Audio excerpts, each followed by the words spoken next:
Hey everybody, Anthony, 4 Diesel. Quick video. Well, I'm going to try and make it quick, but if it goes longer, it just means it's got more info.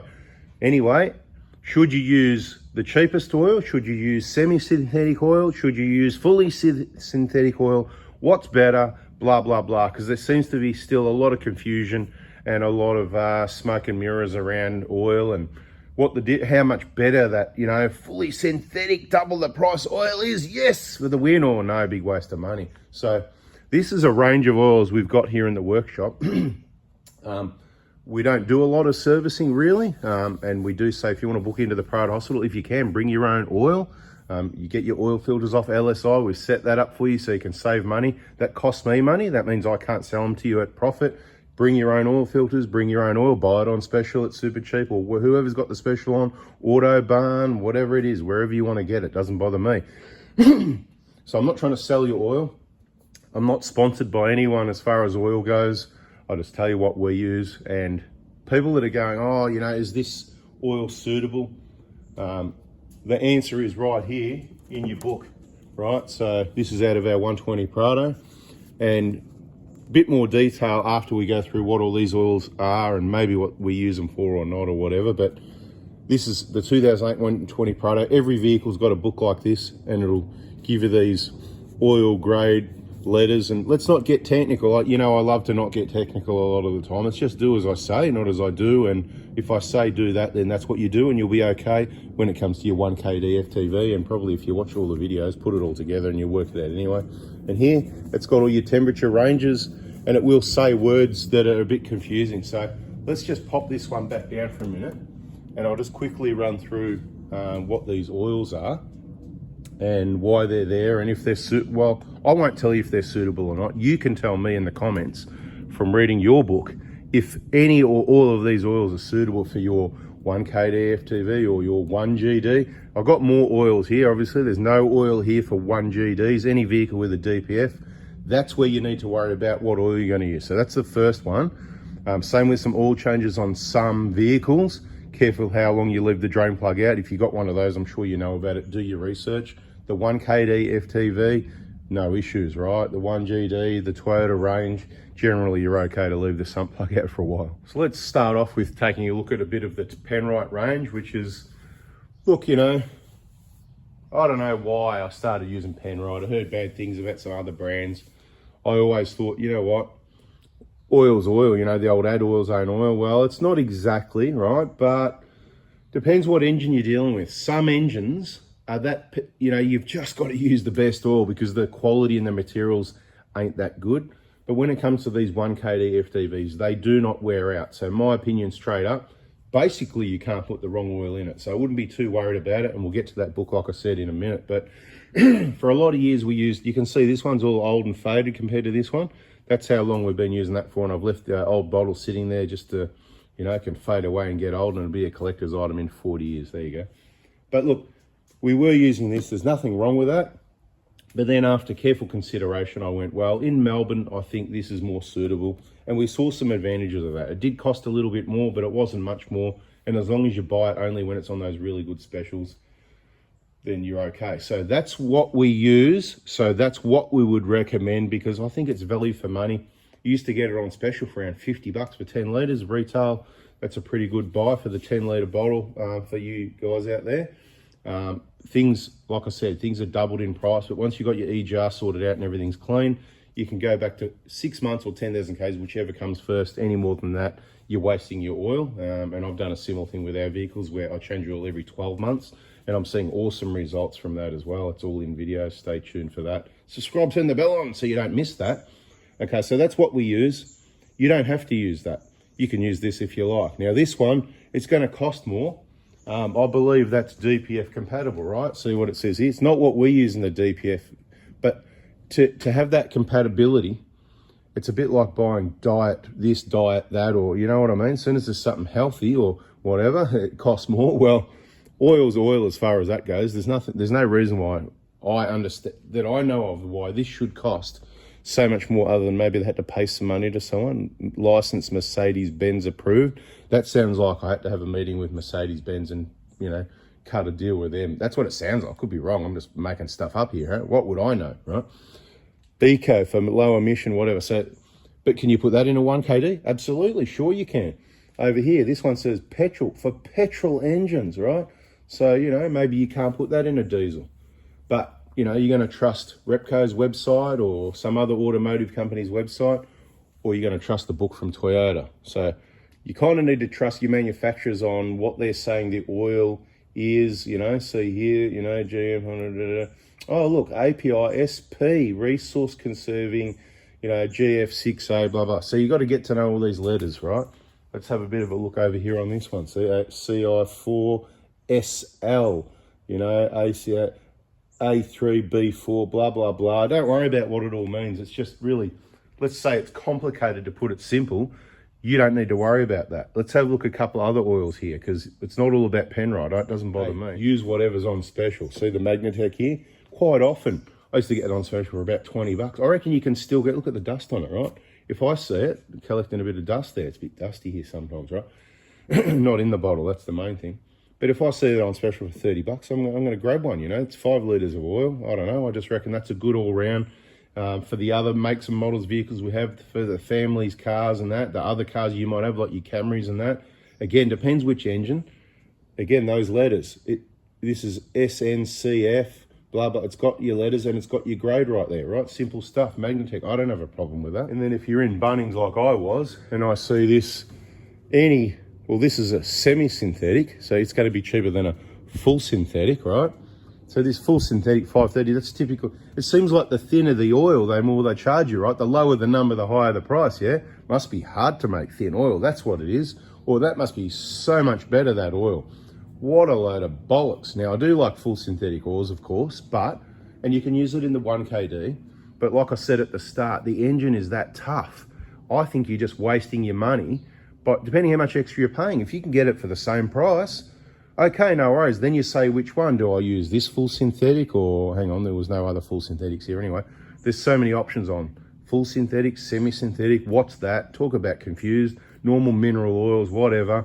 Like I said, the main one is if you've got a DPF, you need to make sure you've got, I use the genuine Toyota stuff in the bottle because of the DPF problems with all makes and models of DPFs, because Toyota have got a 10-year warranty on theirs. Yes, good on you, Toyota, even if you had to have a class action first, whatever, right? Let's not go there. The video's not about that, but just make sure you've got your DPF oil in your vehicles, any makes and models with DPFs. That's what you need. So you're back to that stuff over there. So what is this book telling us? Well, let's have a look and see if we can work it out. So we've seen all the numbers on all these bottles, right? So everyone's confused because there's all, it's like a bloody backwards alphabet, out of control. API, CF4, CF, blah, blah, blah. I totally get you, right? But it's as simple as this, right? So here, they're going to give you your minimum. So it says 1KD FTV, right? So all the fancy letters, CF4, right? So if you find an oil here that says CF4, right? Basically, tick the box, right? API, CF, right? So CF, remember on one of these ones, I'll go over to that Magnatec even. What did that say? SNCF. So that Magnatec, that doesn't say for diesels on it, right? It says API SNCF. That is a CF or whatever B1, A3, B3, C. Again, mate, throw the oil in, right? So whatever's on special for the 1KD FTV is my opinion, but we're just having a quick look at the book here. 1KZ engine, oh yeah, CF4, you know, you're seeing all these sort of same letters, right? So match that up. Once you got that matched up, I'll tell you that looking at this book here and those letters, that's not like saying it needs anything super duper special, right? This is pretty old school type, you know. Oils have exceeded, you know, since this book was written, if you know what I mean. So the other part to look at is, right, so get your letters, get your fancy letters, right? You can work that out, do some Googling, you know, whatever you want to do. I mean, it's right there in front of you, right? So let's have a look over at this full synthetic API SP. Hang on, SP, what's SP then? API CF. Oh, mate, you know, does that mean that doesn't work?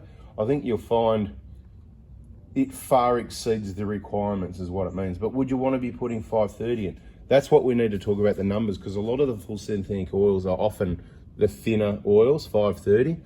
And let's just quickly say, the lower the first number, the better it is to protect your engine at startup. So cold conditions, you're living down in Tassie, you might want a 530 in your 1KD. That could be helpful.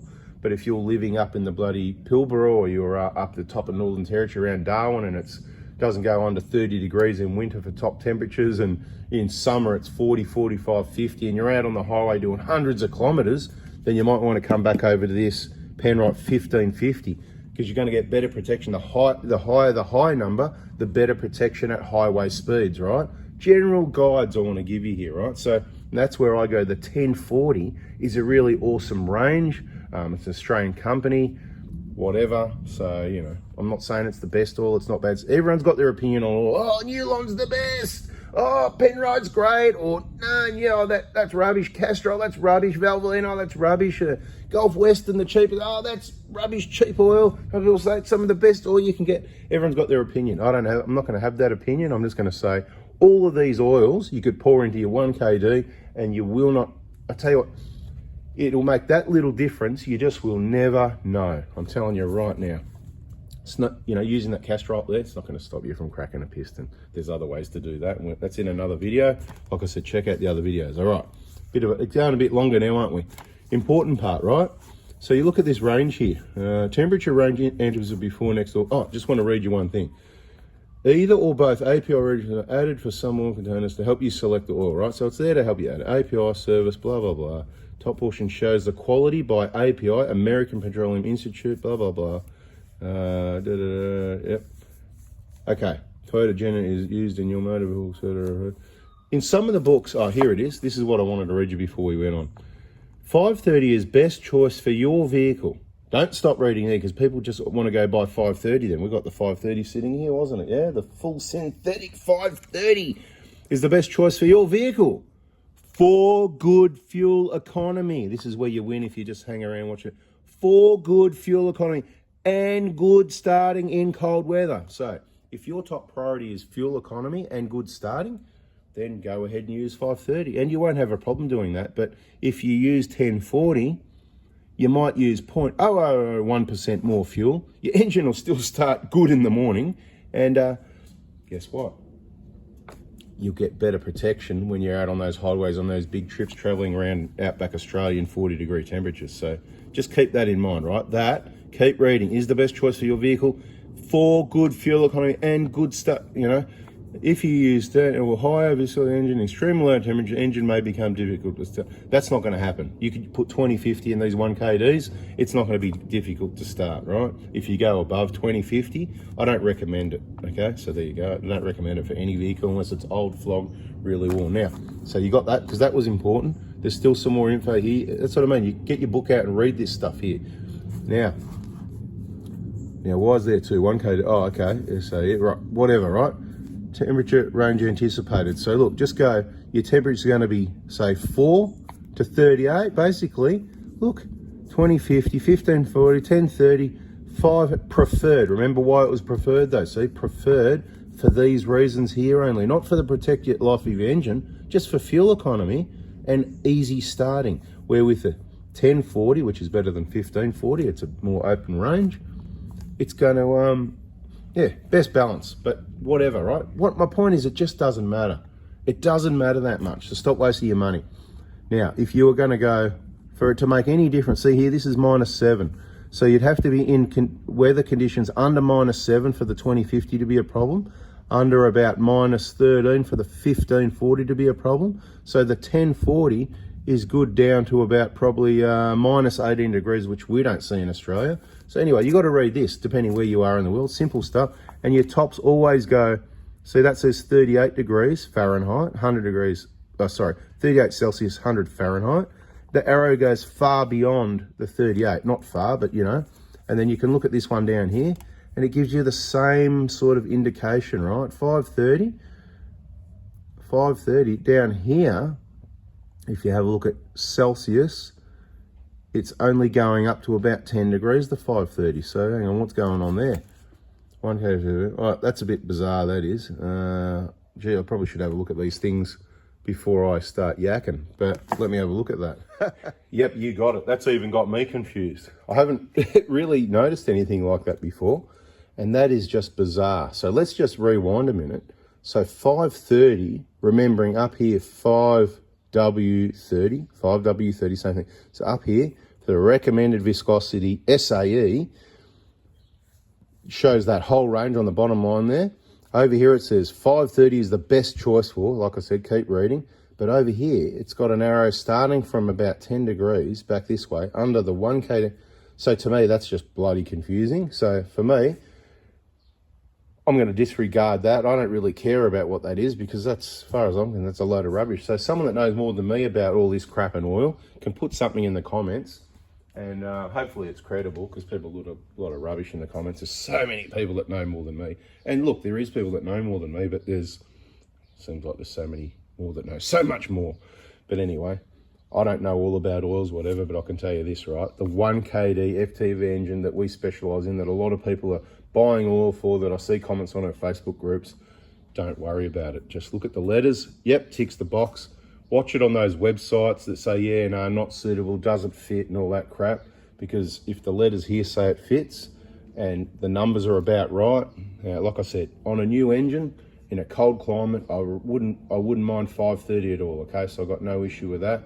As the engine gets a bit more worn in towards 100,000, that's maybe almost run in. And depending on the temperatures, you might use a different one in winter and summer, and people have gone, oh, you can't go from lower, higher, and then go back again. Or what a load of rubbish that is. Wait till the end of the video. See, you can change to whatever you want. Couple little warnings. As engines in general get older, they're going to start burning some oil. So you're going to want your 1540s, your 2050s, because you need oil in the engine. Because if it goes out the tailpipe because it's burning it and you haven't got any, then that's not good lubrication or looking after your engine. The oil does help keep the engine cool, cooling the pistons and stuff as well. So you do want good full amount of oil there. You want the full 7 or 8 litres or more, whatever the level is of your engine. You don't want 5 or 4 and oil lights coming on and that sort of thing, because that's not going to be as good and it's not going to cool as well.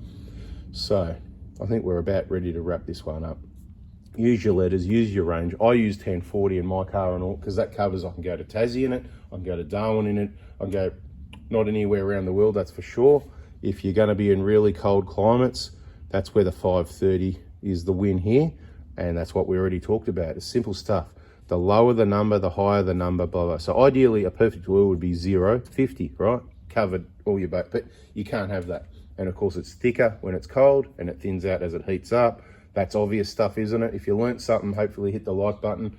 If you reckon I wouldn't have a clue about oil, hit the like button as well, and we'll catch you in the next video. See ya. Hope it helps.